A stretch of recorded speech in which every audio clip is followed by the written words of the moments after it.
We've seen luxury cars, we've seen electric cars, but have you seen a luxury car that can out-accelerate a supercar? Well, my friends, welcome to the future. This is the 2024 BMW i7 M70. What's it like? Buckle up. Let's go for a drive.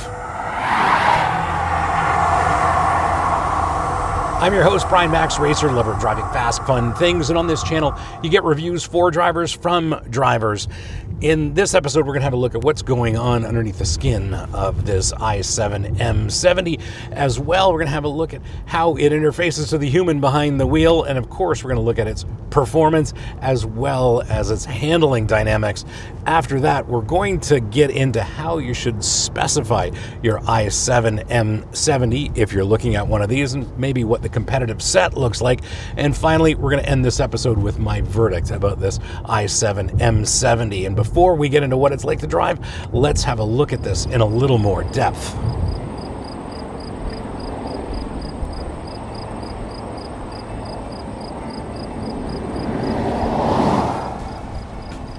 Since this new 7 Series was launched, we've driven some of them, some electric, some gasoline powered, and they impress in a couple of ways. The interiors are stunning, as well as the dynamics. They are impeccable, but with this i7 M70, there's a lot going on here. The two electric motors are done in-house by BMW, and the M-specific motor at the rear axle makes 483 horsepower, and that's BMW's most powerful electric motor ever.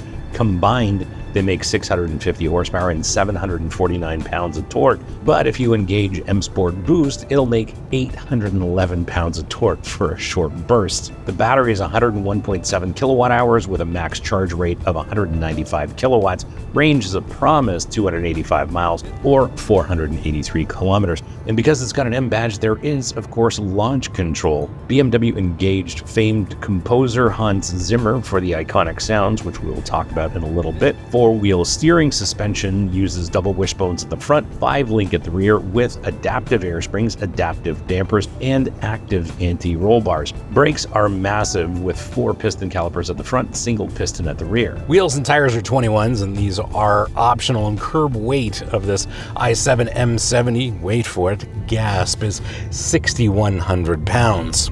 Did you know that 80% of you are not subscribed? Yes, it's true. 80% of you are not subscribed. I checked the data. So if you like the content on this channel, do me a solid, hit that subscribe button, make sure you like this. And if you want to support the channel, please hit up our merch store. Links here, links below. Lots of great stuff for driving enthusiasts like us, including our very popular line of Save the Manuals merch. Now back to your regularly scheduled episode. The highlight of this BMW is that this is a BMW first, so we've got a driver-centric cockpit. Yes, we've got the big screen setup that we are seeing on modern BMWs, but the fundamental interface is spot on. Great shape and size to the steering wheel, great interface to the wheel, lots of adjustment in the wheel and the seat, and a great relationship to the pedals as well. And this really works from a driver standpoint. What I do really dig, and the first time I laid eyes on this particular tester, I looked at this interior and I said, what have they done? And there's a whole lot of cloth here. And what this is apparently cashmere.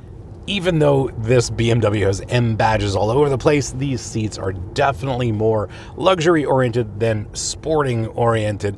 There is some adjustment to the bolstering and that sort of thing, but the reason I say that is that I find the cushioning on the soft side rather than BMW's more firmer cushioning that they typically do in almost all of their other products. Still, the seat is exceptionally comfortable. It is highly adjustable. Of course, it's heated, cooled, and has a massaging function, as do the rear seats in this particular model. It's kind of over the top in terms of all of the luxury features that you can find here in this i7 M70. Speaking of luxuries, the sound system is incredible and it does everything I want it to do. BMW does an excellent job of taking that signal from Sirius XM and turning it into something much better than what they receive from Sirius XM, and it's always incredible, but this sound system does an excellent job with that. Now, in terms terms of fundamental ergonomics, this is the modern 7 Series, so it is touch-based almost everywhere. There are very few buttons, dials, or switches. A lot of controls are here in the infotainment screen, like the climate controls, for example, as well as the drive modes, and you can adjust those to your satisfaction, but everything kind of lives here in the screen.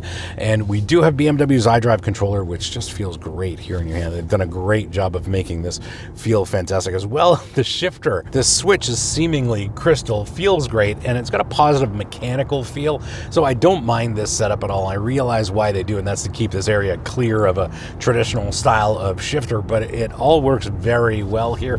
But I would like some controls not to be touch-based. I mean, what is also touch-based is the glove box open switch, and all you have to do is press here and the glove box opens automatically. It's just a little strange for me, and there's no reason this just can't be mechanical, but this seems to be a trend. I'm wondering if buyers are going to push away from this, but in this instance, it does all work very cohesively, especially since this is an electric. The interior is gorgeous here. It is stunning, it's quiet, it's comfortable, and like I was saying, these seats are definitely comfort oriented. They're not sporting oriented, maybe a little too soft, but I have spent a fair bit of time here in the driver's seat and I don't have any complaints, partly due to the adjustability of the seat. I can get this thing perfectly set up to suit me, and I am comfortable on longer trips. As for the infotainment system, it is BMW's latest, maybe a touch more complex than it needs to be, but still very easy to deal with. Love the way the screens are displayed and everything's rendered on these screens, no issue there. Heads-up display on this model, which is very, very helpful on certain drives. I've really appreciated that and works great. And of course, there's wireless connectivity for your phones and renders great on the screen. Typically run it on Apple CarPlay, and I'm very happy in that regard. In terms of spaciousness, this is a 7 Series, so it's enormous on the inside. No matter how many people you have on board, they're going to be very, very comfortable. And this one has the fancy rear seats, so there's lots of adjustability. It's very comfortable, and of course those seats in the back are heated, cooled, and massaging as well. In terms of visibility, no real issue here. Just remember, you are driving a sedan, not a tall SUV, although this does have the stature or presence of an SUV because it is so big. But rest assured, you are driving a car. This does have cameras everywhere, so it makes it very easy to park, as does the four-wheel steering, which we'll talk about in a little bit. Other than that, the only thing I have to mention about the driving experience when you're here in the driver's seat is how incredibly quiet this is in here. It is mind-boggling how quiet it is. They've done an excellent job of tuning out wind noise as well as road noise.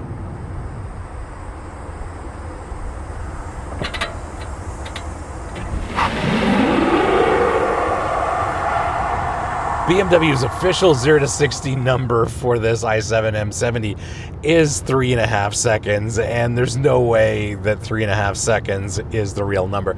This seems like it's a 3-second flat 0 to 60 kind of car. It is incredibly, incredibly quick.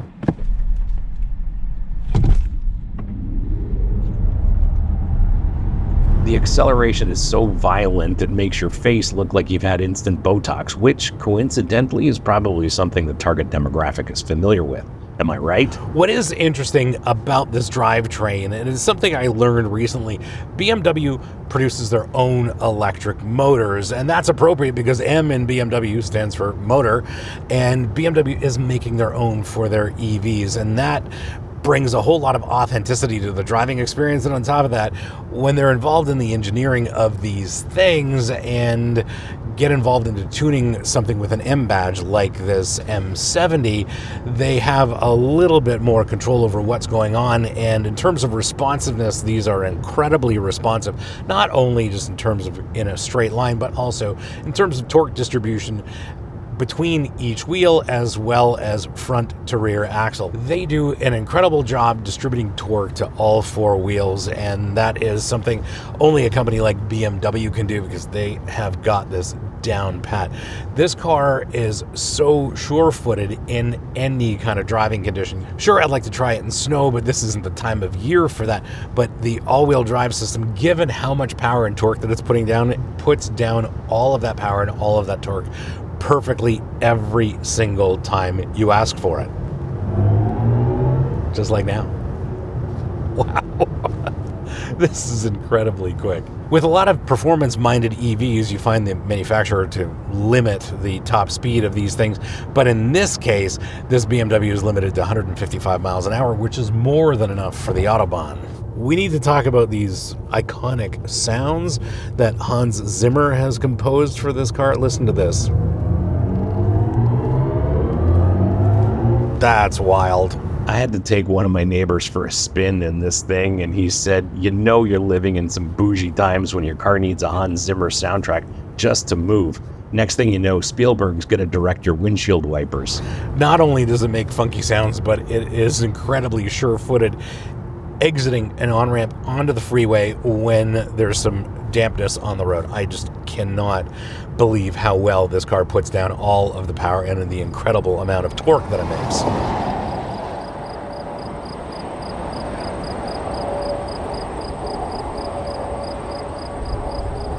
This M70's handling is defined by what's going on with the suspension. As we know, it's super sophisticated, and it does an incredible job of making sure you've got the right suspension settings underneath this car whenever you need them. I've got this in sport mode, which is more than comfortable enough, but it does have better body and wheel control. We've got active anti-roll bars in the adaptive air suspension and adaptive dampers. Couple that with all-wheel steering, four-wheel steering.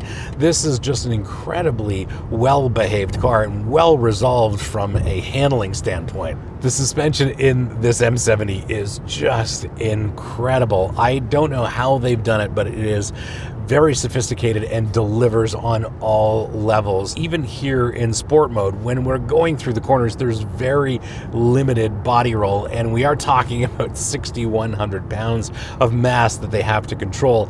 And between the adaptive air suspension, dampers, as well as active anti-roll bars, they've got this button down. If you do drive it in comfort mode, well, it is very, very comfortable. It kind of rides like a 70s Cadillac in a lot of ways, and body and wheel control isn't top priority. But when you are here in sport mode, as we are, body and wheel control is a top priority of that program, and I'm very happy with this setup. It is a joy to drive. And on top of that, with the four-wheel steering, this is incredibly easy to maneuver as well as park. Here at highway speeds, the four wheels are turning in phase, so these lane changes are almost imperceptible. It's incredibly smooth. And then in parking lots, this thing can turn on a dime. The turning radius of this i7 M70 is incredibly short. Don't expect a lot of feel or feedback to come through the steering wheel. That is not the case. It is electrically assisted. There's not a lot of chassis feel in this car either, but it is responsive to the driver.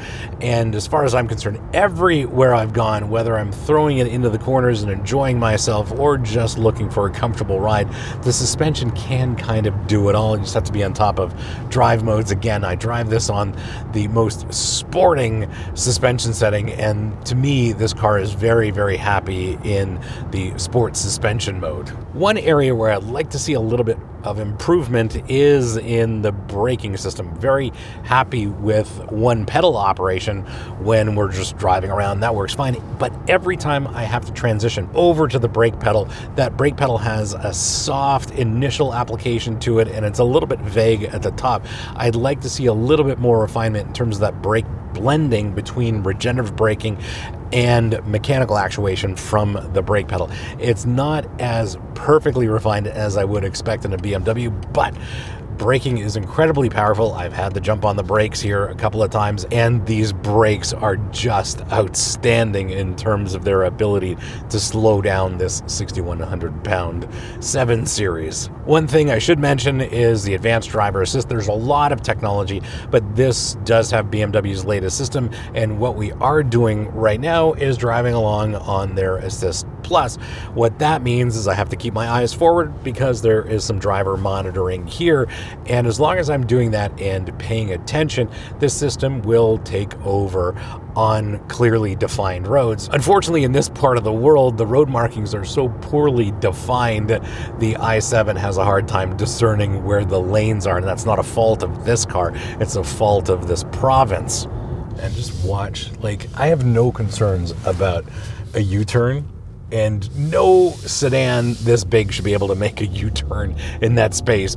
How do you spec yours? Well, that is an interesting question given the value of options that this particular tester is equipped with. Get this. This tester has tens of thousands of dollars in options, everything including the M Sport brakes, M Performance package, the rear comfort package, and what they call BMW individual Gran Lusso interior with the combination leather and cashmere gray upholstery. Don't forget the Bowers & Wilkins diamond surround sound system and the BMW individual manufacturer two-tone paint. The color is liquid copper metallic paired with black sapphire metallic, and inside it's black merino leather with dark gray cashmere upholstery. In the US, base price is $168,500, and as tested, this is $205,950. In Canada, base price is $185,000, and as tested, this is $225,400. These prices are before freight,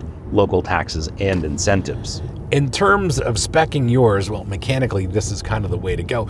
It is more about what kind of options and luxuries you want in your i7 M70. I don't mind the specification. I would definitely get my i7 all in black, but I really love all of the features, all of the luxuries of this, especially this cashmere and leather upholstery. This is stunning and awesome.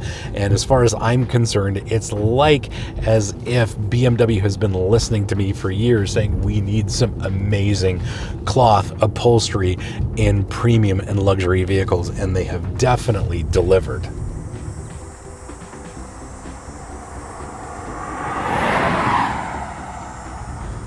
My verdict, well, I'm incredibly impressed with this i7 M70. Kind of blew me away. I wasn't sure what to expect. And what we have here is a sedan that is a BMW first and an electric car second. And that's what I really dig about this. It's definitely all BMW. Genuinely, my only complaint is really with that brake pedal actuation, and I wouldn't be surprised if there's a software fix for that to make that a little bit more positive and suitable to a big luxury sedan with a BMW M badge on it. They've managed to make an electric car that weighs nearly 3 tons accelerate like a supercar. That's either engineering brilliance or proof that physics has given up and gone home. What I really dig about this car is that it is a BMW through and through. It's not pretending to be anything else that is maybe an EV or is in any way kind of confused about its mission. This is a big BMW luxury sedan that just happens to be powered by electricity. Thanks for hanging out with me today and having a look at this 2024 BMW i7 M70. Hope you liked this episode, and if you did, you're not new, you know what to do. Smash the subscribe button, turn on your notifications, like this, and as always, sharing is caring, so please share this with your friends, especially on Reddit, because on Reddit, they really need to see reviews for drivers from drivers. If you have any questions or comments, please leave them in the comments below. I'll get back to you as soon as I can. And if you want to support the channel, please hit up our merch store. Links here, links below, lots of great stuff for driving enthusiasts like us, including our very popular line of Save the Manuals merch. Thanks again for watching. We'll see you again next time. And remember, cars don't understeer by themselves, not even BMW i7 M70s.